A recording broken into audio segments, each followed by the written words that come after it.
Nous sommes samedi 11 avril, un jour un peu particulier, puisque dans le monde entier, les chrétiens fêtent l'événement central et unique de la foi chrétienne, la mort et la résurrection de Jésus-Christ.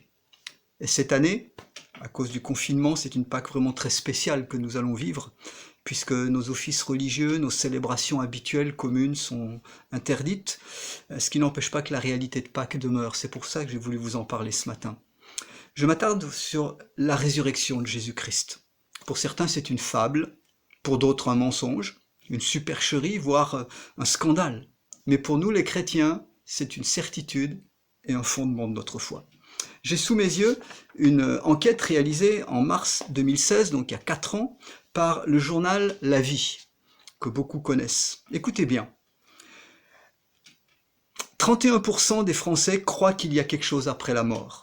13 autres pourcents croient que l'âme est immortelle.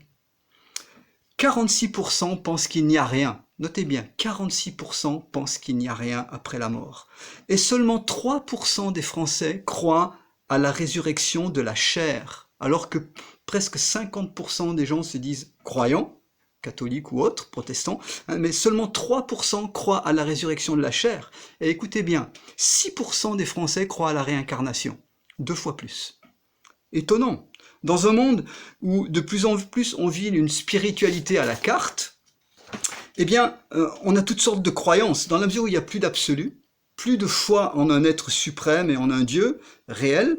L'homme, qui est religieux par nature, est obligé de se fabriquer une foi subjective avec un amalgame de diverses sources, pourvu que ça marche pour moi. Voici ce qu'écrit l'apôtre Paul dans le chapitre 15 de la première lettre aux Corinthiens, un livre de la Bible.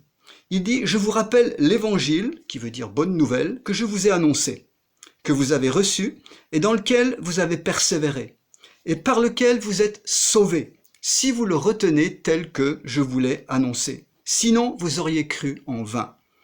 Je vous ai enseigné avant tout, comme je l'ai reçu, que Christ est mort pour nos péchés, selon les Écritures. Il a été enseveli, puis il est ressuscité, et il est le 3e jour, selon les Écritures. Puis il est apparu à Pierre, puis aux 12 apôtres, et ensuite il est apparu aussi à plus de 500 personnes à la fois. Bien-aimés, je m'arrête là, la mort de Jésus sur la croix, dont je parlerai dans ma prochaine vidéo, et la résurrection sont indissociables. Si vous me permettez la comparaison, c'est comme le pile et le face d'une pièce de monnaie. On ne peut pas parler de la mort seulement, ou de la résurrection seulement. Et ce matin, je m'appuie sur la résurrection. Je voudrais vous montrer 3 choses tellement importantes pour notre foi et pour nous en tant que croyants. Premièrement, la résurrection de Jésus-Christ prouve que son œuvre a été achevée et qu'elle a été agréée par le Père dans le ciel. Si Christ n'était pas ressuscité, nous n'aurions aucune preuve que Dieu a accepté le sacrifice qu'il a fait pour le péché des hommes, et que nous puissions recevoir le pardon. Le même Paul dit, dans le même chapitre 15, il dira, si Christ n'est pas ressuscité, il dit, notre prédication est vaine, votre foi aussi est vaine, vous êtes encore dans vos péchés. Deuxième vérité, la résurrection de Jésus-Christ garantit sa victoire triomphale sur le péché, la mort, le diable, et il donne à ceux qui croient l'assurance du salut éternel. Paul encore nous dit, si tu confesses de ta bouche le Seigneur Jésus, et si tu crois dans ton cœur que Dieu l'a ressuscité des morts, alors tu parviens au salut.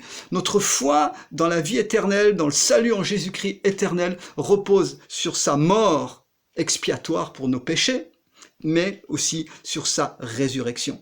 3e point, la résurrection de Jésus annonce notre propre résurrection. Paul dira lui-même que Jésus est comme les prémices de la résurrection. Et la Bible est très claire, mes amis.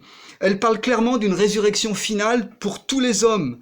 Les uns pour la vie éternelle, les autres pour le jugement éternel. Ça peut peut-être vous paraître dur et assez tranchant. Mes chers amis, Jésus ne s'est pas réincarné. Personne n'est venu prendre sa place au moment de la croix, comme le disent certains. Il est ressuscité avec un corps transformé. Ses disciples l'ont vu, ils ont même mangé, ils ont parlé avec lui, puis il est remonté au ciel, promettant de revenir dans la gloire. Alors, nous chrétiens, aujourd'hui, j'aimerais le dire, nous ne croyons pas un Dieu mort, ou un Dieu faible, ou un Dieu lointain, impuissant. Nous croyons en un Jésus vivant, puissant, plein d'amour, capable de transformer nos vies, capable de changer et de pardonner ceux qui viennent à lui, capable d'intervenir dans n'importe quelle situation humaine en réponse à nos prières, si nous venons à lui tout simplement. Voilà le sens de la Pâque. Et vous, en quoi croyez-vous ?